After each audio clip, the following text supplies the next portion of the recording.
Hi, everybody. I actually meant to do this video yesterday, which was the seventh book birthday for I Shall Be Near to You. But the book and my kid celebrate their birthdays on the same day. And so I was a little distracted yesterday with other birthday celebrations. So I thought today I would take a moment to read one of my favorite scenes from the book. And if you have been to a book club with me or a book event, then you've probably heard this story, but I'm going to, just in case you haven't heard it, I'm going to tell you real quick. So this was actually, the scene I'm going to read today was actually the very first scene of the book that I wrote. And sorry, Lily the cat is joining us and she is pushing things around. It was the very first scene of the book that I wrote, and I was actually working on another book at the time, and I had been revising it, trying to make it better. It wasn't good. And I was crawling into bed one night after having been working on that other book, and I was just about to, lay down, and I heard this other voice, and I thought, that is not any of the characters in the book I'm working on. What is this?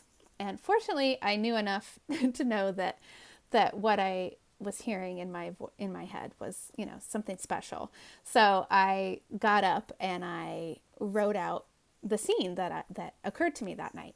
And it is the very first scene of the book, and it was obviously the first scene I wrote. And the version of it that is in the published book is very close to the one I wrote that night. Just some of the small details, like when it takes place, and some of the other descriptive details have changed. But the basic scene itself is pretty much identical to what I wrote that night. So it was my introduction to Rosetta, and I think that's probably why it's one of my favorite scenes, because I just love her so much. So here it is.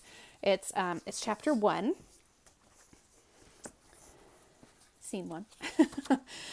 And here we go. Well, let me find it. Okay. Chapter 1. January 1862. I know it when I see them. Jeremiah, the boys, Henry and Jimmy O'Malley, Sullivan Cameron. The four of them in a tight bunch across the churchyard, a bushelful of excitement between them, looking sideways with smiles only half hidden, that handbill paper all soft from too much of their hands on it. I know right then they are planning on joining up.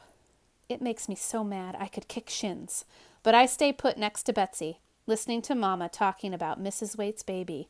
How sweet, how pretty, and her so young, and her husband gone already, killed at Bull Run and his enlistment almost done. And then I just can't stand still. I march through the snow to the boys' corner, watching their mouths clamp shut as soon as they see me coming. Jimmy hides himself farther behind Henry, always trying to stay out of a fight. And Sully snatches that paper out of Jeremiah's hands and hides it behind his back. But it's Jeremiah I want. I grab his elbow and yank. Sully whoops. I told you she'd be mad. It ain't like it's tough getting Rosetta riled, Henry laughs, showing all his crazy teeth. I don't pay them any mind. I just drag Jeremiah back around the church's corner so none of them gossiping church ladies can see. What you think you're playing at? I ask. He leans his long body against the church, reaching out to pull my hand off my hip, smiling the whole time like it's nothing, his hand cool and smooth with calluses.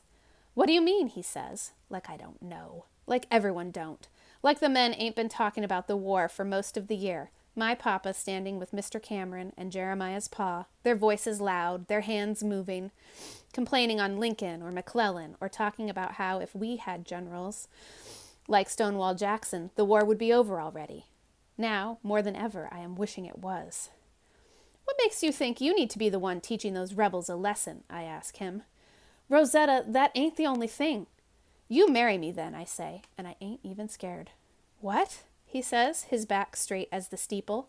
Marry me. If you aim to go off and fight, well, I don't aim to be a spinster. You make me your widow before you go off and die, that's what. I don't aim to die, he says, eyes all gone to pupil, arrowhead shiny. You do this, you might as well. Mr. Waite, he's gone for sure. You want to be like him? Rosetta, he says, you know a man's got to. A man, I say, pulling my hand away. You kiss me by the creek and make me think things and plan on leaving the whole time? He looks down, his jaw clenched. Rosetta, it's good money, he says, meeting my glare, taking up my hand again. You know when I get back, we'll have money enough for Nebraska. Get ourselves that farm. No, I say to him. No more dream talk. Don't you leave me here like nothing. You marry me next Sunday or the week after. I don't care when. But you do it before you go and join, because if you don't, I can't even say it. Don't cry, he says, reaching for the handkerchief in his pocket. You just marry me, I tell him, wiping my eyes with the back of my hand before walking past the boys, ignoring Sully and Henry pulling faces as I go back to Mama and Betsy. So that's the scene. That's the first time I met Rosetta. Anyway, I hope you enjoyed that. A little peek at the book. 7 years on. Anyway, thanks so much for listening. I hope you're having a great day.